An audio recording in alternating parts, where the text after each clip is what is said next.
Students, economics के इस phase में आज हम डिस्कस करेंगे पीपीसी के बारे में। PPC production possibility curve.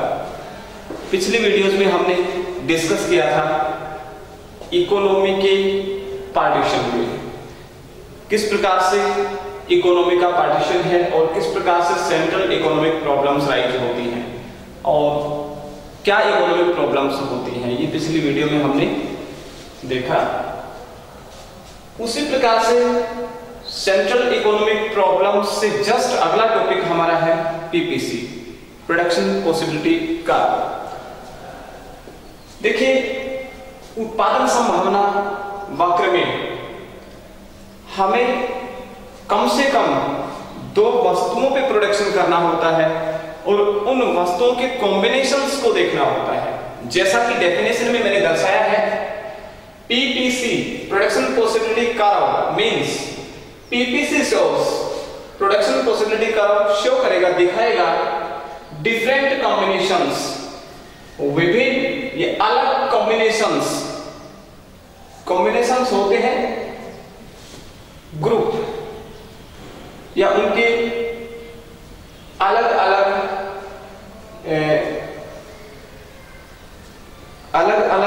Bundle, अलग अलग कॉम्बिनेशंस ऑफ टू गुड्स। हमारे पास दो वस्तुएं रहेंगी और उन दो वस्तुओं के अलग अलग कॉम्बिनेशंस दिखाए जाएंगे कि किस प्रकार से ये रिएक्ट करेंगे गुड्स एक दूसरे कॉम्बिनेशन के साथ, which can be produced with the given resources।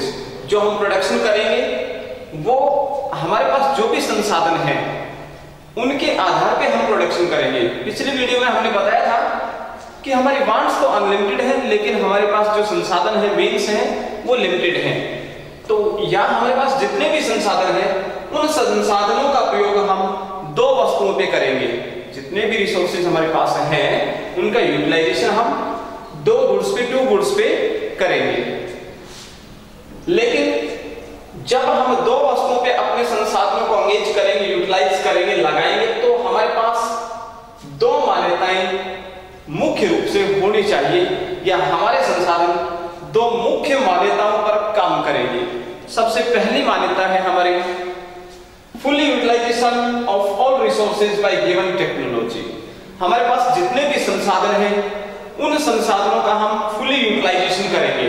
आगे हम आपको बताएंगे कि किस प्रकार से संसाधनों का फुली यूटिलाइजेशन होता है। और दूसरी मान्यता है given technology and resources are remains constant. जो भी हमारे पास टेक्नोलॉजी है, जिस भी टेक्नोलॉजी से हम काम कर रहे हैं, वो टेक्नोलॉजी हमारी कांस्टेंट रहेगी, उसमें हम किसी प्रकार का हेर फेर या बदलाव नहीं कर सकते। तो इस मान्यता पर हमारा ये पीपीसी काम करेगा। अब मैं आपको बताता हूं कि किस प्रकार से हम प्रोडक्शन पॉसिबिलिटी कर्व का एक शेड्यूल बनाएंगे और उसके आधार पे हम उसका कर्व बनाएंगे और फिर हम बताएंगे उसका यूटिलाइजेशन क्या है। तो सबसे पहले शेड्यूल देखिए।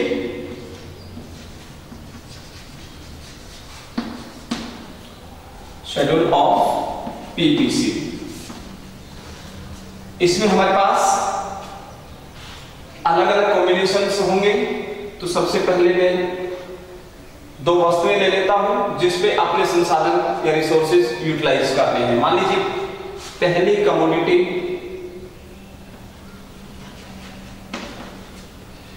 हम लेंगे व्हीट, गेहूं, और दूसरी कमोडिटी हम ले रहे हैं राइस, चावल। ये शेड्यूल पे बढ़ा देता हूं।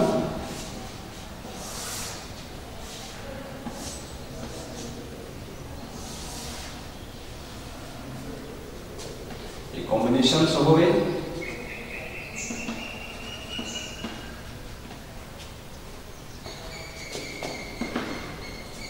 व्हीट हमारे पास क्विंटल में है, राइस भी हमारे पास क्विंटल में है पर हेक्टेयर, ये भी पर हेक्टेयर। व्हीट के ऊपर यदि हम अपने सारे संसाधन यूटिलाइज करते हैं, लगाते हैं, तो हमारे पास एक कॉम्बिनेशन आता है जिसमें हम प्रोडक्टिविटी केवल वीट की ले पाएंगे और राइस की प्रोडक्टिविटी नहीं ले पाएंगे, जीरो आएगी। वीट की प्रोडक्टिविटी हमने 100 क्विंटल के रूप में प्राप्त कर ली। कुछ ज्यादा हो गया, इसको 2 और 3 हेक्टेयर मान सकते हैं, पर हेक्टेयर कुछ ज्यादा ही है। 100 यूनिट्स हमारे पास आ गई, मैं इसको यूनिट्स में बोलूंगा। हमने क्योंकि अपने सारे संसाधन वीट पे यूटिलाइज कर दिए, तो राइस के लिए हमारे पास कोई साधन बचा ही नहीं, तो उसकी प्रोडक्टिविटी जीरो लगेगी। क्लियर? मान लीजिए मेरे पास 1 एकड़ भूमि है और उस 1 एकड़ भूमि पे मैंने अपने जो भी संसाधन के रूप में 1 एकड़ भूमि है उस पे गेहूं का उत्पादन किया है, तो चावल के लिए मेरे पास कोई संसाधन बचा नहीं, भूमि का टुकड़ा बचा नहीं, तो मैं उसमें प्रोडक्टिविटी नील ही रखूंगा, कोई प्रोडक्टिविटी नहीं आएगी राइस की। उसी प्रकार से जब हम कॉम्बिनेशन दूसरा देखेंगे तो कुछ कटौती हम इस संसाधन में करेंगे, थोड़ा संसाधन हम राइस के लिए भी सरप्लस रखेंगे, रिजर्व रखेंगे। तो जैसे ही हम अपने फिक्स्ड संसाधनों को दूसरी कमोडिटी की तरफ ट्रांसफर करेंगे, उसकी तरफ डाइवर्ट करेंगे, तो दूसरी प्रोडक्टिविटी का भी दूसरी कमोडिटी का भी कुछ प्रोडक्शन होगा। लेकिन पहली जो हमारे पास कमोडिटी थी उसकी प्रोडक्शन में कमी आ जाएगी, जैसा कि मैंने दर्शाया है। दूसरी राइस की जो कमोडिटी है उसमें हम थोड़ा प्रोडक्शन दिखाएंगे। दूसरा कॉम्बिनेशन ये है मेरा, हमने कुछ संसाधन गेहूं के लिए दिए और कुछ संसाधन चावल के लिए दिए। तो क्योंकि गेहूं के लिए हमने ज्यादा रिसोर्सेज रखे तो 90 यूनिट्स यहां से हमें मिली और राइस के लिए हमें 10 यूनिट्स मिली। इसी कॉम्बिनेशन को मैं आगे बढ़ा रहा हूं। इस कॉम्बिनेशन को जैसे आगे बढ़ाऊंगा तो हम वृद्धि करेंगे राइस की प्रोडक्टिविटी में। तो राइस की प्रोडक्टिविटी में वृद्धि करेंगे तो उसके लिए ज्यादा संसाधन पहले की तुलना में चाहिए। तो पहले 10 थी इसकी प्रोडक्टिविटी, अब इसकी प्रोडक्टिविटी 20 हो गई। तो जो कमी आई है वो ऊपर वीट की कमोडिटी की प्रोडक्टिविटी में कमी आई है। जहां पहले इसका उत्पादन प्रोडक्शन 90 था, अब 70 हो जाएगा। ये कम इसलिए आ रहा है क्योंकि इसके हिस्से के रिसोर्सेज हमने यहां डाइवर्ट कर दिए, कुछ डिस्ट्रीब्यूट कर दिए, वितरित कर दिए। इसी प्रकार से हम कॉम्बिनेशन को आगे बढ़ाएंगे तो ये हो जाएगा 40-30। जैसे जैसे हम, कहने का अभिप्राय ये है कि हम वीट की जो संसाधन है वो राइस पे ज्यादा यूटिलाइज करते जा रहे हैं, तो राइस की प्रोडक्टिविटी बढ़ती जा रही है और वीट की प्रोडक्टिविटी में लगातार कमी आ रही है। और एक स्टेज ऐसी आएगी जहां हम अपने सभी संसाधन राइस पे यूटिलाइज करेंगे तो इसकी प्रोडक्टिविटी टॉप पे होगी, और क्योंकि वीट के लिए हम कोई भी संसाधन नहीं छोड़ेंगे तो वीट की प्रोडक्टिविटी जीरो आ जाएगी।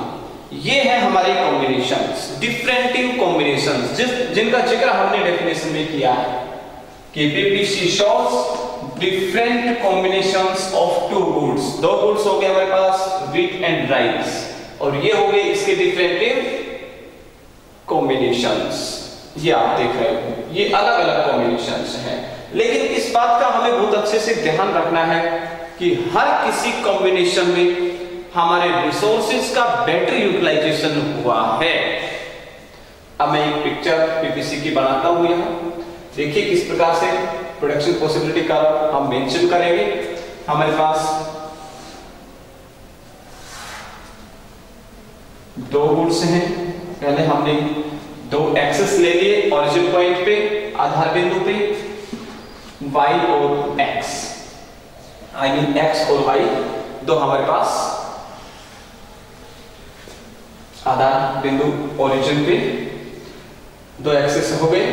एक एक्सेस पे हम वेट रखेंगे और दूसरे पे राइस। मान लीजिए यह मैंने वेट रख लिया और यहां राइस।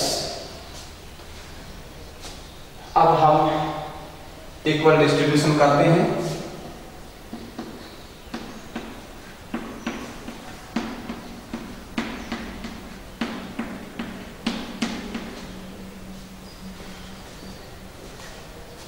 कुछ ज़्यादा, इसको एक बार खुले देखें।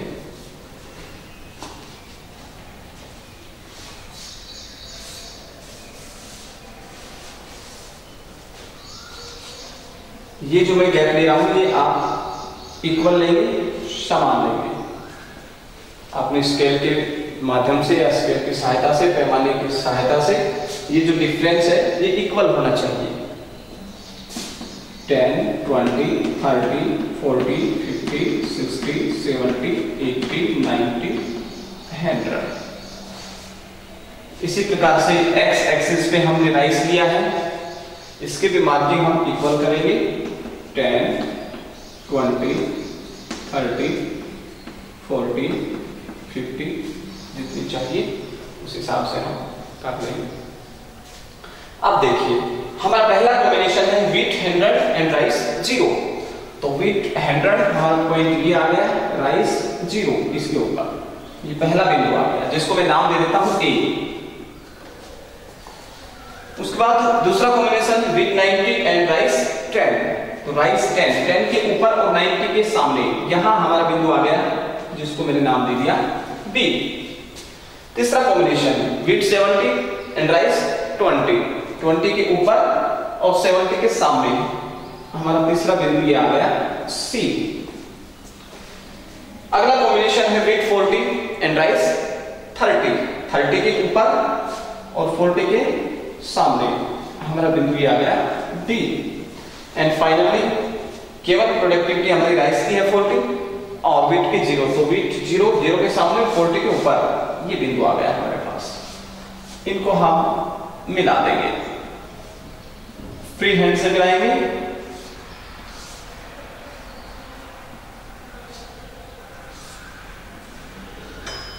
ये इस प्रकार से हम सभी बिंदु को मिला देंगे। ये जो आप लाइन देख रहे हो ये है PPC, production possibility curve.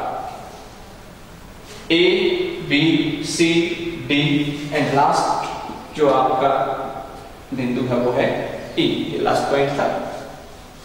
A, B, C, D, E ये 5 कॉम्बिनेशंस हैं।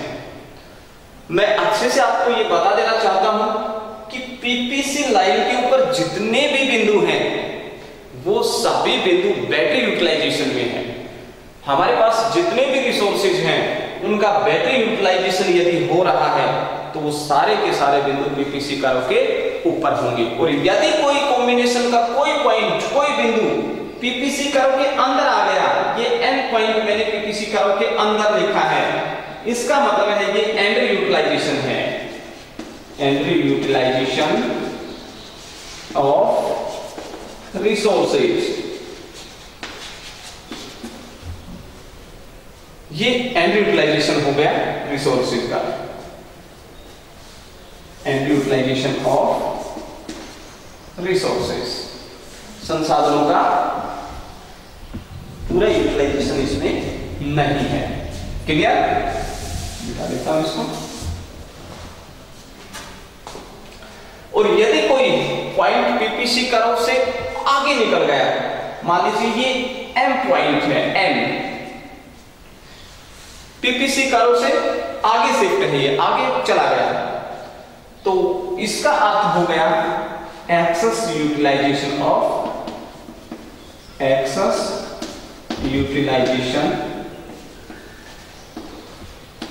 Of resources.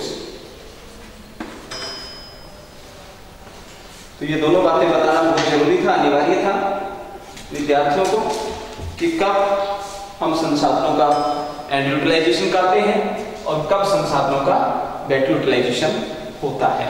तो बहुत अच्छे से आपको ये ध्यान रखना है कि PPC कर्व के ऊपर जितने भी बिंदु हैं, इट मीन हम वहां अपने संसाधनों का, रिसोर्सेज का बैटरी यूटिलाइजेशन कर रहे होते हैं। कोई भी पॉइंट हमारा PPC के अंदर नहीं होना चाहिए और कोई भी पॉइंट बाहर नहीं जाना चाहिए, अदरवाइज वो एंड यूटिलाइजेशन और एक्सेस यूटिलाइजेशन में आ जाता है।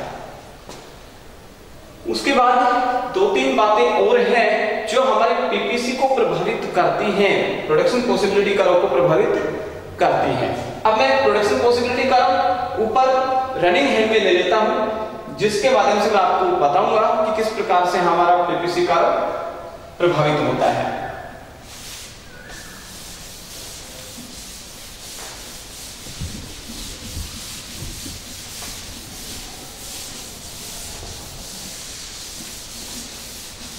माइक्रो इकोनॉमिक्स को देखते हुए, ध्यान में रखते हुए बहुत ही महत्वपूर्ण कॉन्सेप्ट है पीपीसी। हमारी अर्थव्यवस्था पीपीसी पे निर्भर करती है। किसी भी देश का पीपीसी उस अर्थव्यवस्था के लिए बहुत मायने रखता है। इसलिए मैं स्टूडेंट से अपील करूंगा कि वो पीपीसी के कॉन्सेप्ट को बहुत ही बेहतर तरीके से सीखे और समझे। अब मैं बताऊंगा आपको कि पीपीसी किस प्रकार से प्रभावित होता है। ये हमारा पीपीसी,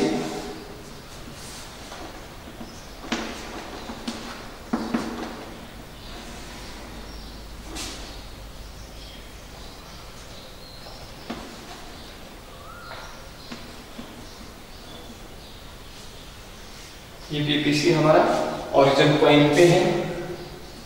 एक चीज और आपको ध्यान रखनी है, पीपीसी अपने ओरिजिन से कॉनकेव होता है। अपने ओरिजिन से कॉनकेव होता है। इस प्रकार का जो घुमाव है ये कॉनकेव कहलाता है। इस बात का आपको ध्यान रखना है। अब देखिए, सबसे पहला पॉइंट जो इंपैक्ट करेगा, प्रभावित करेगा हमारे पीपीसी को, वो है, कई बार क्या होता है कि हमारे पास जितने भी संसाधन हैं या हमारी इकोनॉमी में जितने भी संसाधन हैं, हम कुछ संसाधन बढ़ा लेते हैं, राइज कर लेते हैं। तो मैं यहां पहला पॉइंट लिख रहा हूं, रिसोर्सेज राइज और रिड्यूस, संसाधनों का घटना बढ़ना। देखिए, हो सकता है कि हमारे पास जो भी संसाधन हैं, जो राइज हुए हैं, वो हमने एक कमोडिटी पे लगा दिए हो। मान लीजिए ये हमारी कमोडिटी वीट थी और ये हमारी कमोडिटी राइस। हमारे पास जितने भी संसाधनों की वृद्धि हुई है वो हमने वीट पे लगा दिए। तो जो प्रोडक्शन राइस होगा वो वीट का होगा, राइस का नहीं होगा। राइस का प्रोडक्शन वही रहेगा और वीट का प्रोडक्शन बढ़ जाएगा। तो इस प्रकार से हमारे पास पीपीसी कर्व का शेप बन जाएगा। ये रहेगा पीपीसी कर्व का शेप। ये प्रोडक्शन R से बढ़ के R1 पे चला जाएगा। R से बढ़ के R1, ये पॉइंट पर आ जाएगा R1 यहां। और बिल्कुल इसी प्रकार से यदि हमने बढ़े हुए संसाधन राइस पे लगा दिए तो हमारा कर्व रहेगा इस प्रकार से। ये हमारा कर्व था वीट राइस, तो ये कर्व हो जाएगा इस प्रकार से। ये N बिंदु से प्रोडक्शन N1 बिंदु पर, ये यहां राइज हो गया, ये यहां राइज हो गया। ऐसा भी हो सकता है कि हम अपने राइज हुए रिसोर्सेज दोनों कमोडिटीज पे उनके प्रोपोर्शन में यूटिलाइज कर दें तो हमारा पीपीसी कर्व शिफ्ट हो जाएगा अपवर्ड, ऊपर की तरफ, इस प्रकार से।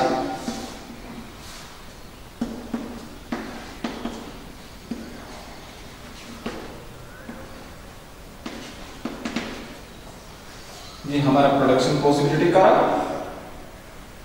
कोई भी बिंदु हम इसमें डाल देंगे।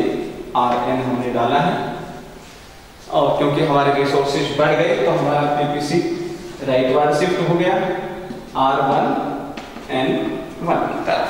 ये जो आप देख रहे हो ये है PPC shift onward, rightward shift हो गया after rise resources and utilization of wheat and rice with our ratio। देखिए, हो सकता है कि संसाधनों में, किसी भी इकोनॉमी के संसाधनों में कमी आ जाए। यदि कमी आएगी तो ये लेफ्ट वर्ड शिफ्ट हो जाएगा आपका पीपीसी। नया जो पीपीसी आएगा वो लेफ्ट वर्ड शिफ्ट हो जाएगा। ये राइज में देख रहे थे आप सब, अब आप रिड्यूस में देखिए। रिड्यूस जब होगा तो आपका जो पीपीसी है वो लेफ्ट वर्ड आ जाएगा।